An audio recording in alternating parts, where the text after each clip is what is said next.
Hello दोस्तों, welcome to PW only IAS. दोस्तों, जैसा कि आप सभी जानते हो कि यूपीएससी के द्वारा 2023 का जिन्होंने प्रीलिम्स क्लियर किया था उसका रिजल्ट थोड़े दिन पहले हमारे सामने यूपीएससी ने रिलीज किया। अब आज यूपीएससी के द्वारा जो डैफ 1 होता है उसके लिए एप्लीकेशन ओपन कर दिया गया है।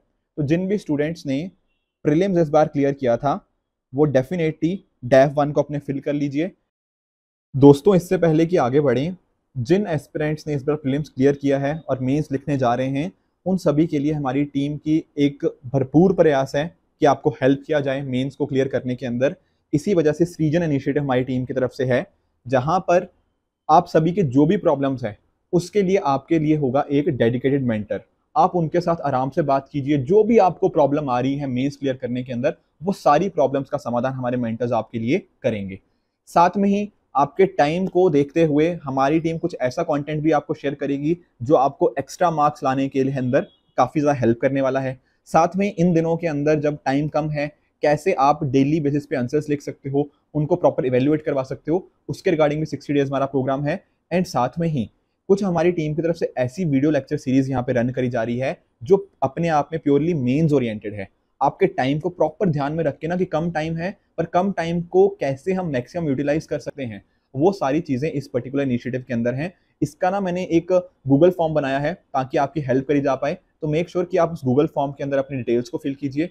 आपके जो भी कंसर्न्स होंगे ना, हमारी टीम बिल्कुल दिन रात रेडी है आपको हेल्प करने के लिए, आपका मेंस क्लियर करवाने के लिए। तो मेक श्योर आप फॉर्म को फिल कीजिए एंड अपनी प्रेपरेशन को और भी बेहतर कीजिए। अगर मैं डेट्स की बात करूं तो 19 जुलाई शाम 6 बजे से पहले पहले आप सभी को अपना डैफ फिल कर लेना है। और बल्कि 19 जुलाई क्यों, मैं तो बोलूंगा उससे पहले ही आप फिल कर दीजिए ताकि इंश्योर किया जा पाए कि लास्ट मिनट के अंदर कोई हर्डल ना आए। राइट।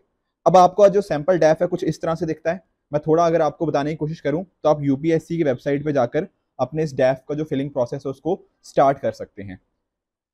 इसके साथ में अगर आप नोटिस करोगे तो यूपीएससी ने अपने जो डैफ के अंदर ये क्लियरली बताया हुआ है कि आप अपना एग्जामिनेशन का सेंटर, आप अपना ऑप्शनल सब्जेक्ट या फिर अपना जो लैंग्वेज पेपर होता है या जो मीडियम ऑफ एग्जाम है इसको आप चेंज नहीं कर सकते। और अगर मैं आपको बताऊं, इंस्ट्रक्शंस के अंदर जो 4.3 पॉइंट है उसके अंदर यूपीएससी ने बिल्कुल क्लियर कर दिया कि ऐसा आप चेंज नहीं कर पाओगे। तो मेक श्योर कि इस चीज के रिगार्डिंग आपको पूरी क्लैरिटी है। एक छोटा सा चेंज है पिछले सालों की इंस्ट्रक्शंस के मुकाबले।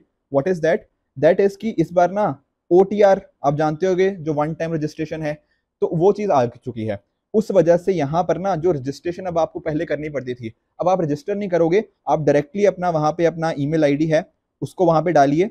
आपके मेल आईडी पे आपका जो ओटीपी है वो अकॉर्डिंगली आ जाएगा एंड उस ओटीपी के माध्यम से आप डायरेक्टली लॉग इन कर सकते हो एंड कहीं ना कहीं अपना प्रोसेस स्टार्ट कर सकते हो। तो सैंपल आपका डैफ कुछ इस तरह से दिखेगा। यहाँ पर आपकी पिक्चर होगी एंड उसी तरह से आप नोटिस करोगे कि ये जो बाकी नीचे इन्फॉर्मेशन मैं आपको दिखा रहा हूँ ना, इनमें से ज्यादातर इन्फॉर्मेशन तो आपकी ऑटो पॉपुलेटेड होगी। ठीक है ना। जैसे फॉर एग्जांपल आपका जो डेट ऑफ बर्थ हो गया, क्या एज रिलैक्सेशन है, ये आप ऑलरेडी फिल कर चुके हो, इसको आपको फिल करने की जरूरत नहीं है। ये ऑटो पॉपुलेटेड मैनर के अंदर आपके सामने देखने को मिल जाएगी। सिमिलरली आपका एड्रेस क्या है, ये सारी चीजें भी आपको अकॉर्डिंगली ऑटो पॉपुलेटेड ही मिलेंगी। सिमिलरली आपका जेंडर, आपका मैरिटल स्टेटस, आपका सिटीजनशिप हो गया, ये ज्यादातर चीजें तो इनमें ऑलरेडी फिल हो रखी होंगी। आपको इसमें कोई भी चेंजेस या छेड़खानी करने की जरूरत नहीं है। सिमिलरली आगे बढ़ेंगे तो आप नोटिस करोगे कि यहाँ पर आपको जो जो भी आपकी कम्युनिटी है, ठीक है ना, अगर आप किसी उसको बिलोंग करते हो, जैसे for example economically weaker section को अगर आप बिलोंग करते हो, तो वहां पर आपका जो भी सर्टिफिकेट नंबर होगा वो आपको दिखाना पड़ेगा। ठीक है ना। अगर आप इस चीज को पोजेस करते हो, आपके पास बेसिकली प्रॉपर प्रूफ होने चाहिए। सिमिलरली अगर आप नोटिस करो आपके इसी तरह से अगर आप लेट्स से ओबीसी कैंडिडेट से हो तो आपके सर्टिफिकेट नंबर कब उनको इशू किया गया, ये सारी चीजें यहाँ पे आपको शो करनी पड़ेंगी।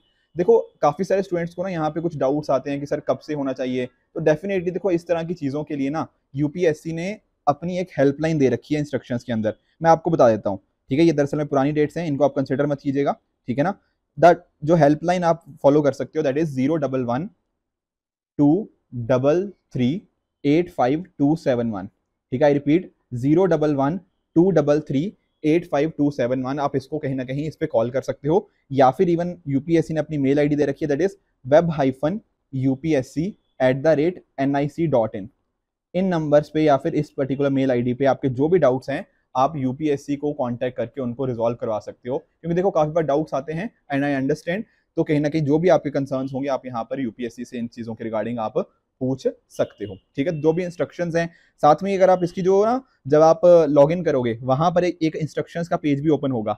उस इंस्ट्रक्शंस के अंदर ना आपके सर्टिफिकेट का क्या फॉर्मेट होना चाहिए, कौन कौन से ईयर्स के लिए एप्लीकेबल है, वो सारी चीजें दिखा रखी हैं। ये पिछले साल का डैफ है तो थोड़ी इन डेट्स को आप कंसिडर मत कीजिएगा, ठीक है ना। सेम सारी चीजें अब अपडेटेड आ चुकी हैं, तो अपडेटेड आप कहीं ना कहीं देख सकते हो अपने जो भी आप इंस्ट्रक्शंस आप फॉलो करोगे उसके अंदर ये सारी चीजें दे रखी हैं।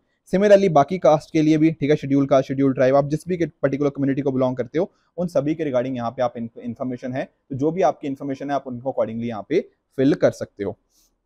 ठीक है, तो सिमिलरली कोई स्क्राइब को अगर कर रहा है या फिर कोई पर्सन विद डिसेबिलिटी है तो उसके रिगार्डिंग भी क्या क्या फॉर्मेट होना चाहिए आपका, वो भी सारी चीजें इस पर्टिकुलर आपकी जो इंस्ट्रक्शंस हैं उनमें यहाँ पर बता रखी है।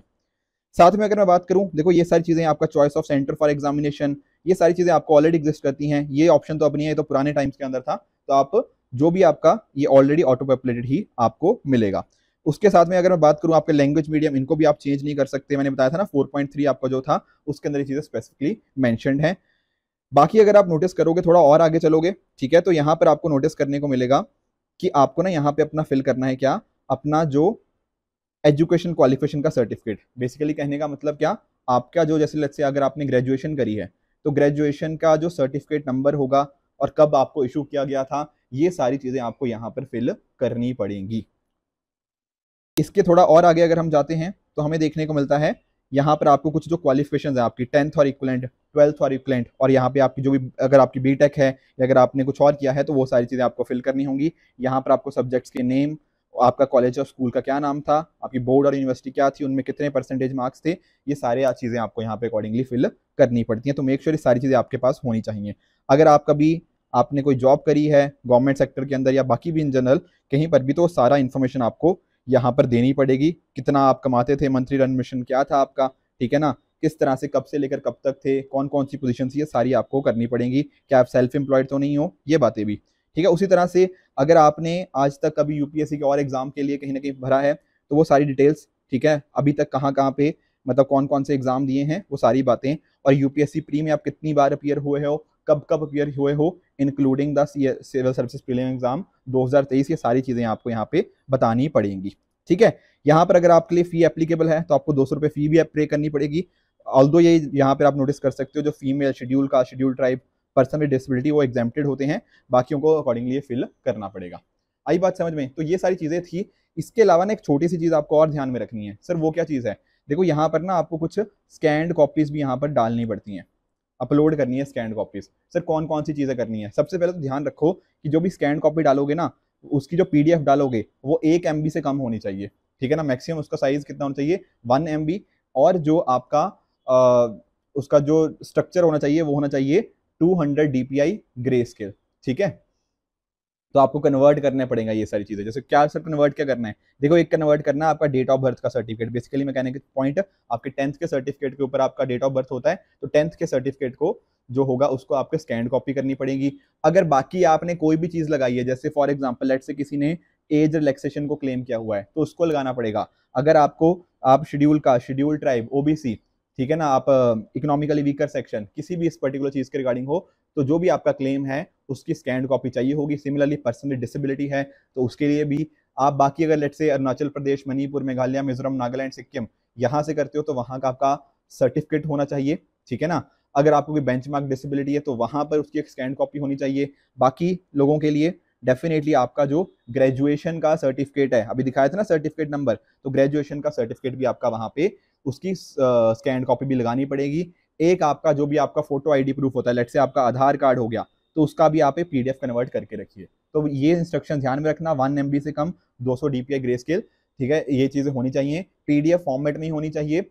ध्यान रखना ये जो पीडीएफ होनी चाहिए ये पासवर्ड मत डाल देना कोई पीडीएफ के ऊपर, आपकी ओपन पीडीएफ यहाँ पे देखने को होनी चाहिए ताकि कोई भी उसको अकॉर्डिंगली ओपन कर पाए, ठीक है। तो ये कुछ पॉइंटर्स थे जो आपको ध्यान में रखने हैं। मेक श्योर मैं फिर से बता दूं कि अगर आपको कुछ भी डाउट्स आते हैं, ठीक है, तो मैं आपको यूपीएससी का जो नंबर है मैं फिर से आपको एक्सप्लेन कर देता हूं, दैट इज 01123385271 इस पे, या फिर मेल आईडी web-upsc@nic.in, इस पर जाके जो भी आपके डाउट्स आते हैं आप डेफिनेटली यूपीएससी से उन पर्टिकुलर डाउट्स को आप रिजॉल्व करा सकते हो।